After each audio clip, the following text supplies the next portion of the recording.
Hello and welcome to the Craft Beer Corner. For today's beer review, we are going to be jumping into a couple of Belgian-style beers, neither of which are actually Belgian, so they are Belgian-style brewed in the Belgian manner and Belgian tradition. Today we have got North Coast Brewing's Brother Thelonius. This is a Belgian-style Abbey Ale or Belgian Abbey Ale style beer, 9.4% ABV. North Coast Brewing is based out of Fort Bragg, California. Then moving on to beer number two, we have Amager Brewing's Lust. This is a Belgian-style ale, clocks in at 9.2%. They are based out of Kastrup, Denmark.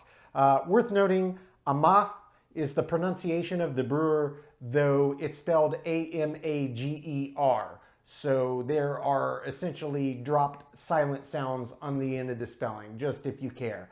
Nonetheless, two Belgian-style beers. I absolutely love Belgian beers. I love Belgian-style beers. We've got one American interpretation, one Danish interpretation, and they're both very close in ABV. So I'm very much looking forward to this one. We're going to jump right in, starting with the North Coast Brother Thelonius. This is the Belgian Abbey Ale style beer, clocking in at 9.4% ABV.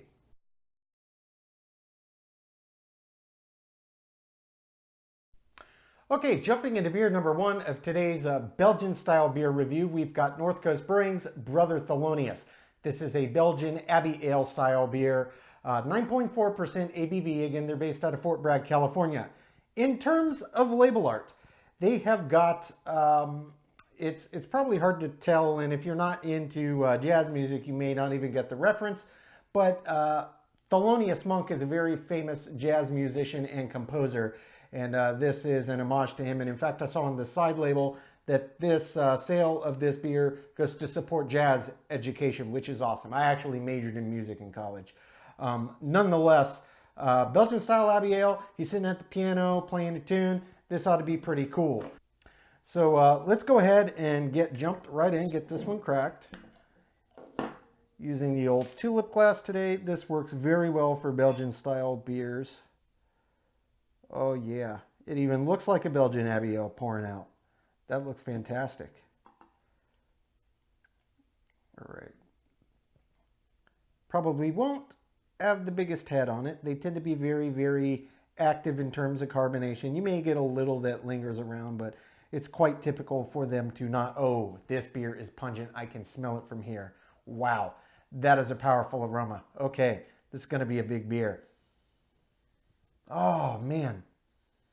This absolutely smells like a Belgian Abbey Ale. It smells like any myriad number of Belgian Abbey Ales that I've had, and I have had many of them over the years.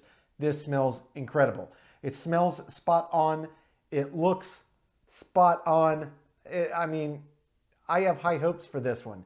And indeed, what I thought would happen with the head did. Just a little bit left and a little retention, but basically out of the way. That is very typical on a Belgian-style beer.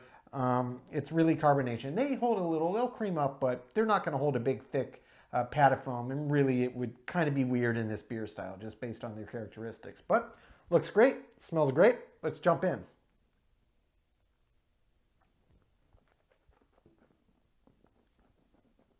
Mmm. Mmm. Oh. Oh, wow. Oh, wow. Okay. North Coast Brewing, you have done it.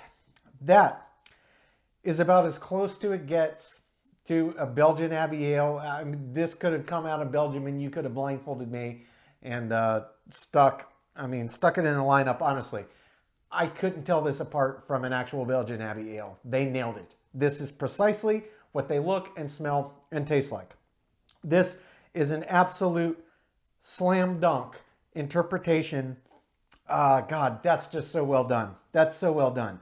And Belgian beers, they're always a treat. They have arguably the biggest beer culture on the face of the earth.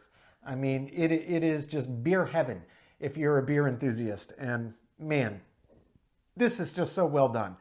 I got to jump in for another sip. This is very, very complex, as actual Belgian Abbey Ales are, and this American interpretation of a Belgian-style Abbey Ale. So let's jump in.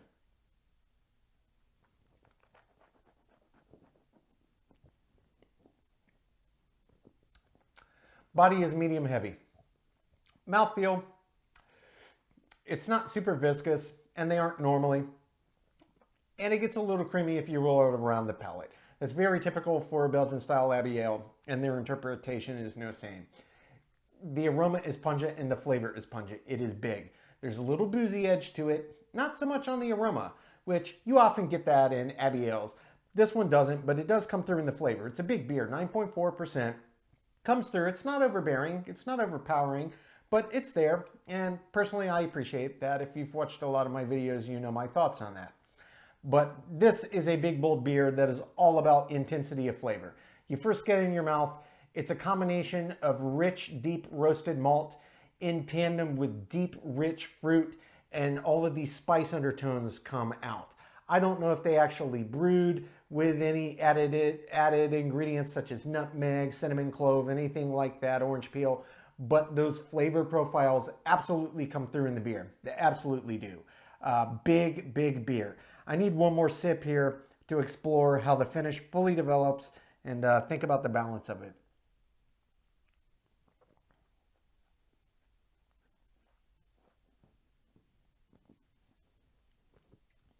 Big, bold. Rich, deep malt, slight boozy edge, rich, deep fruit. Think plums, dark, rich fruit. Hint of fig, hint of raisin, but it's deep, rich. The malt's still the overwhelming. And then there's the subtleties of other flavors. Cinnamon, orange peel, clove, nutmeg. I don't know if they added them, but that comes through strongly. And it intensifies in flavor, and it kind of holds, and then it starts its descent. So it's kind of a quick rise up, hold for just a minute, and then a quick little descent down. The finish on this, each sip is not horribly long. I would say it's on the lower end of average for a Belgian Abbey Ale. Typically, they're going to linger around the palate quite a bit longer than this is doing, but each sip is so flavorful and is so nice. And frankly, this is just a beautifully balanced example. Honestly, this is as good as any actual Belgian Abbey Ale that came out of a Trappist monastery I've ever had. This is a fantastic beer. I'm going to take my time sipping on this, come up with my scores. When we come back, we will get to beer number 2. That is Amager Brewing's Lust. It is a Belgian-style ale at 9.2% ABV.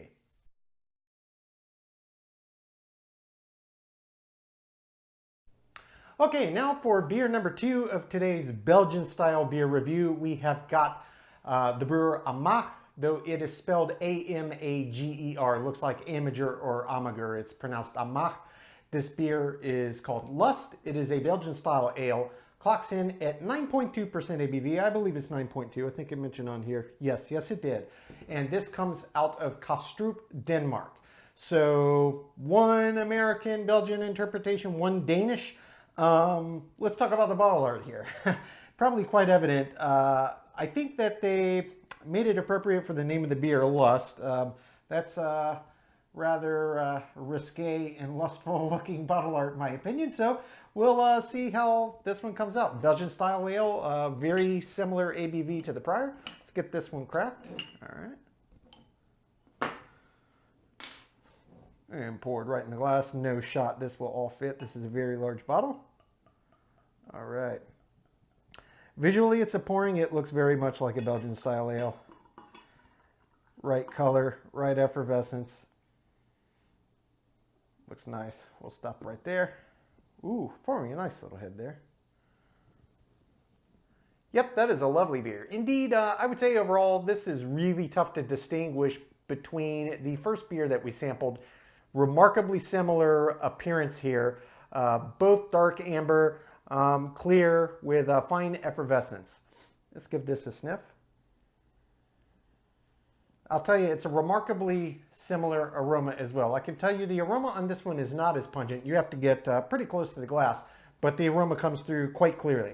This does indeed smell like a Belgian ale. It does. It smells like a darker Belgian ale, or even like a Belgian double, perhaps, or any kind of Trappist Abbey Ale. They're all very similarly related, but it's got a remarkably similar aroma to it. It's got that classic Belgian ale smell, where it's It's got rich fruity undertones and almost this molasses-like quality to it, and some overtones of spices, notably cinnamon, nutmeg, hints of clove, things of that nature.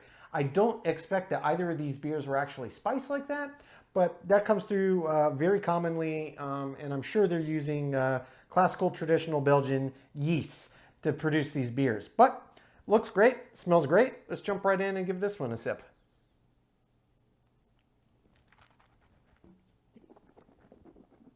Mmm. Mmm. Mmm. Oh, yeah. Oh, that's very rich. That's big and rich. Very nice flavor. Right off the bat, I can tell you this beer, I'm not really getting any boozy overtones at all. It doesn't smell boozy, it doesn't taste boozy. And it's only slightly lower ABV than the prior, 9.4 on the first compared to 9.2 here. That's negligible, really. And while there are a lot of similar traits here in terms of aroma and indeed in terms of flavor, they are both completely different. This tastes more aligned like a classic Belgian double, whereas the other really did put me in mind of a classic Belgian Abbey Ale. It certainly did. This is a bit richer. It's got a bit more thickness to it, though I don't want to necessarily say it's more pungent. Indeed, I don't think that the flavors nor the aroma are quite as intense as they were in the North Coast beer that we sampled first, but it's very much on the money. This is another very, very well done rendition of a Belgian style beer. I think both of these brewers have got it, and they're distinctly different. Let's jump in first, see if I can pick out these flavors and see where their similarities are and where their differences are, and I'll explore the finish and the body and mouthfeel here.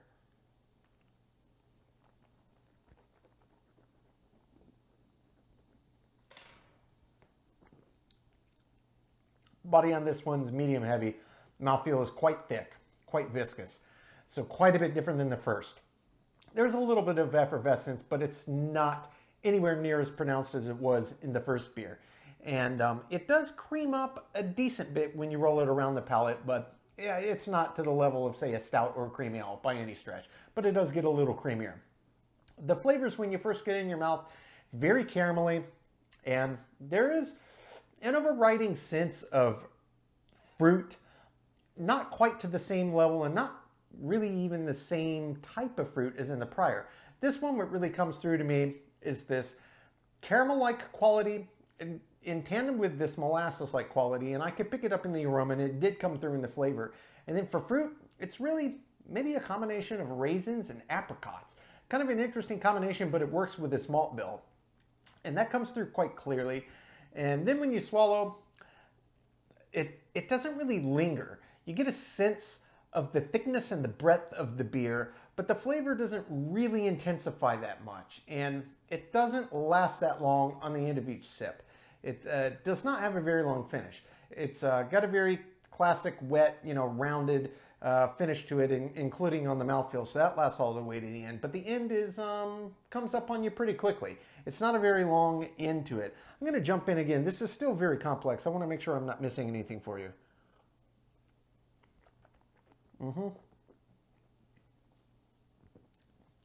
Fruit, caramel, molasses. There's hints of a slight orangey, orange zest kind of flavor. The slightest suggestion of a cinnamon and nutmeg addition. And again, I'm sure these aren't spiced, but that's how it comes through in the flavor profile.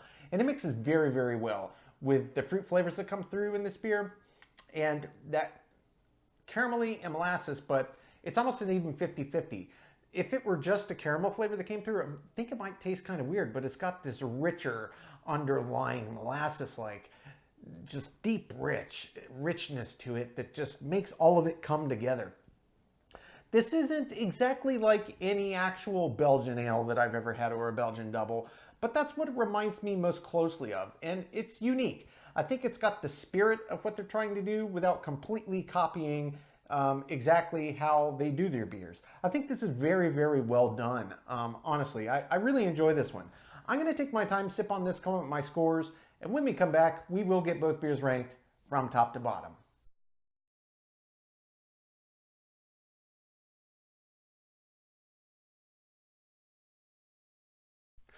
Okay, now that we've gotten to enjoy both of these beers, we're going to get them ranked. Starting with the North Coast Brewing's Brother Thelonius. This is a Belgian style, well, Belgian Abbey Ale style beer, really. 9.4% ABV. North Coast Brewing is based out of Fort Bragg, California. Starting with the aroma on this was textbook. I mean, absolutely textbook Belgian Abbey Ale. And it was very pronounced, and it had all of the right aromas that I was looking for. They really did a tremendous job nailing the bill to get that aroma. It gets a 10 out of 10. Taste, again, I was absolutely blown away by this beer. This is an exceptional representation of exactly what a Belgian Abbey Ale is like. And bravo, North Coast. I truly think you got a winner on your hands here. Taste, it gets a 10 out of 10. Body-wise surprised me. This is a higher ABV Belgian Abbey Ale style beer, and they don't normally have the most pronounced body in terms of your perception, just based on how effervescent they tend to be. But at 9.4, that's a really high ABV, and this felt really, really lackluster in the mouth in terms of ABV. It wasn't bad. It had presence. Just at 9.4% ABV, I expected much, much more. I thought it was on the low end of average, and it gets a 4. Turning to mouthfeel, however, this was almost exactly what I expected. It was quite effervescent, and Belgian Abbey Ales can have an interesting mix of character traits. Some of them are thicker, some of them are stickier. They tend to be very, very carbonated, which this was, but this one, it didn't have quite the mouthfeel I expected outside of the effervescence. Again, at 9.4, I expected there to be a little more play, a little more feel. I don't know if say chewy or thick or sticky, but just a little more substance to the mouthfeel as well. I did dock 1 point, I gave it a 9. For the finish was very nice. This was a classic Belgian Abbey Ale type finish, and really all of the flavors you could independently pick out all the way from start to finish. And you just popped in and out and ran all the way to the end. It was above average as well in terms of length, though not as long as I expected considering how big of a beer this was. I rated it a 7. For head and retention, this did exactly what I expected for the style. I couldn't dock any points. It gets a 10 out of 10. Appearance-wise, again, I think they absolutely nailed the appearance on this beer. If you stuck it in a lineup of actual Belgian Abbey Ales, put this in there, I wouldn't be able to tell you which was which. It looked exactly right. It gets a 10 out of 10. Balance. I thought this was very, very well balanced. Between the malt and the yeast that go in to create these styles, there is a delicate balance. And how they pulled this off, I really think that they nailed their interpretation of the style here. All of the malts that were in work perfectly in harmony with the various flavors and aromas that the yeast naturally is going to produce, and they just work perfectly. This is exactly how it works in an actual Belgian Abbey Ale, and very, very spot on in terms of all of those flavors and aromas, and they did just balance this masterfully. I thought they nailed it again, 10 out of 10. Feeling in the intangible, I loved this beer. I did dock some points in various categories, but overall, I absolutely love this beer. I particularly enjoyed it. I like the style, and to have one that, I mean, by an American craft brewer that comes out pretty much exactly how it would be if you bought an actual Belgian Abbey Ale, frankly, that's impressive. I gave it a 10 out of 10. I subjectively loved it. Finally, as an example of the style. Again, I did dock a few points in a few categories. There were some expectations that weren't met. Some parts of the beer that weren't exactly there comparative to an actual Belgian Abbey Ale. But overall, I thought this was such a strong showing for an American craft version of one. I did teeter-totter on this, but I did just give it a 10. I didn't deduct any points. I thought that it was good enough in terms of what the whole beer package was, that even though there were some categories that weren't quite there, I didn't want to take points away, because I truly do believe this is a fantastic example, particularly considering that an American craft brewer brewed it. 10 out of 10. That brings the total score on North Coast's Brother Thelonius Belgian-Style Abbey Ale to a 90 out of 100. So this is indeed a well above average offering. I absolutely encourage anybody that's a fan of the style to give North Coast a whirl. It really is fantastic, and I mean, you stuck this in a lineup with actual Belgian Abbeys, I'm not sure I could pick which was Belgian, which was North Coast. Honestly, it was that good. Moving on to beer number 2. This is Amager Brewing's Lust. This is a Belgian-style ale, slightly lower ABV at 9.2. They are based out of Kastrup, Denmark. Aroma. The aroma on this was nice. It pretty much nailed the classic aroma traits that I would expect from a Belgian ale. It just wasn't super duper pungent. It was above average, but not ridiculous. It gets a 7. For the taste. Taste, kind of the same thing here. It more or less had the right flavor profile I expect in a Belgian ale. There were just some elements of this that were slight deviations from the norm, but it did, as a whole package, kind of come together and make the Belgian style beer out of a Danish brewer. I mean, I believed it. I did believe it. It had most of the telltale hallmarks, kind of those rich fruity undertones and the interplay with the malt. There were just a few little quirks in this one that weren't quite there, but it was very, very enjoyable, very tasty. I gave it a 7. For the body, I was very, very surprised. 9.2%, it is a high ABV, but on the heels of the first, I wasn't holding my breath, but this one delivered. It felt like a 9.2% ABV beer, and that's perfectly appropriate for the style and certainly at that ABV. Gets a 10 out of 10. Mouthfeel. Mouthfeel on this one as well, I thought they nailed it. It did have some slight effervescence to it, but not anywhere near the level of the first. And at that higher ABV, it was a bit thicker, and there was that viscosity. It did roll around and help the flavors kind of stick around as you were tasting the beer on each sip. So I did give it a 10 out of 10.